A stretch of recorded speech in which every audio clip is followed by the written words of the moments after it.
The moving truck rumbled to a stop, its engine finally quieting after a long journey. The Carter family piled out, their faces lighting up with excitement as they took in the sight of their new home. 10-year-old Billy, his teenage sister Sarah, and their parents, Mr. and Mrs. Carter, stood before the imposing Victorian house, their new beginning. It was painted a cheerful blue, a colour that seemed to promise happiness and new memories, not at all what they expected.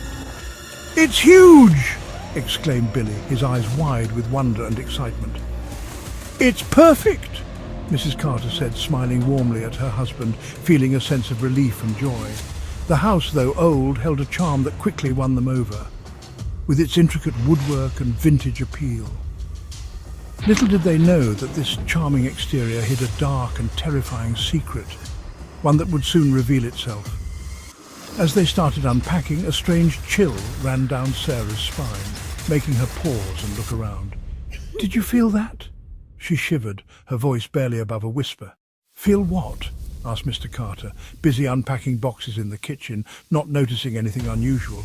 "A cold draft," Sarah mumbled, already feeling uneasy and wondering if their new home was hiding something sinister. The first night was the worst. As the family settled into their beds, a chorus of creaks and groans echoed through the house. Thumps and bumps from the attic kept them awake. "It's an old house, Billy," Mr. Carter said, trying to sound brave. "Just settling sounds." But Billy wasn't convinced. He snuggled deeper under his covers, his heart pounding. Days turned into weeks, and the strange occurrences continued.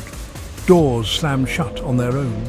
Objects moved mysteriously. Whispers seemed to emanate from the walls, too faint to understand. One evening Sarah's book flew off the shelf, landing at her feet. She gasped, her blood running cold. This was no ordinary house.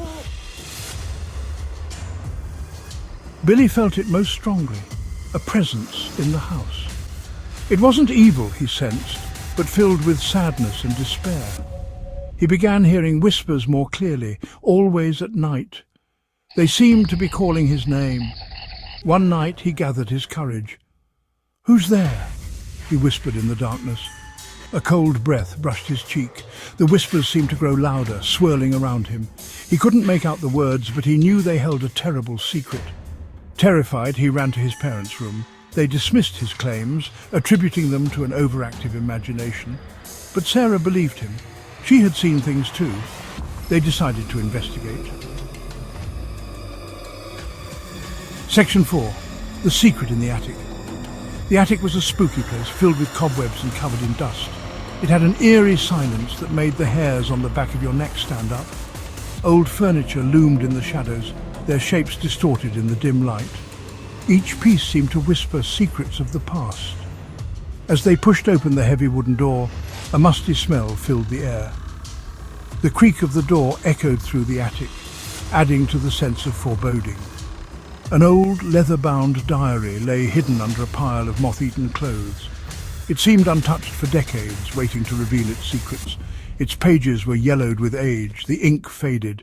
Each page held the weight of time, telling a story long forgotten. Sarah opened it carefully, her fingers trembling.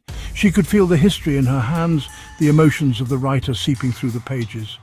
The diary belonged to a young girl named Emily, who lived in the house over 100 years ago. Her life was captured in these fragile pages. She wrote of strange noises, cold drafts, and a feeling of being watched. Her words painted a picture of a life filled with fear and mystery. Then, the entries took a dark turn. The innocence of her early writings gave way to something more sinister, hinting at a hidden terror. Section 5. The Truth Revealed. Emily wrote of a hidden room, a secret chamber within the house. She believed it held the key to the strange occurrences. But before she could reveal its location, the entries stopped abruptly. "What happened to her?" Billy whispered, fear gripping his throat. They searched the attic, desperation fueling their movements. Finally, behind a loose panel, they found it, a small hidden door. With bated breath, they opened it, revealing a narrow staircase leading down into darkness. Clutching the diary, they descended slowly, the floorboards creaking under their weight. The air grew colder, heavy with a sense of dread. They were about to uncover the truth about their haunted house. Section 6. Trapped forever? The staircase ended in a small dark room, its walls covered in ancient peeling wallpaper. The air hung heavy and still, thick with the stench of decay, as if the room itself had been forgotten by time. A single lantern flickered on a table, casting eerie shadows that danced on the stone walls, creating ghostly figures that seemed to move on their own. And there, in the centre of the room, was a small wooden doll, its eyes wide and staring, almost as if it were alive and watching their every move. Suddenly the diary slipped from Sarah's grasp and fell open to the last page, revealing a chilling message. Emily's final words, scrawled in a shaky hand, seemed to jump out at them. The doll trapped me here. Now it will never let us leave. The words seemed to echo in the silence, filling them with dread. As they stared at the doll, its eyes seemed to glow with an evil light, a malevolent presence that sent shivers down their spines.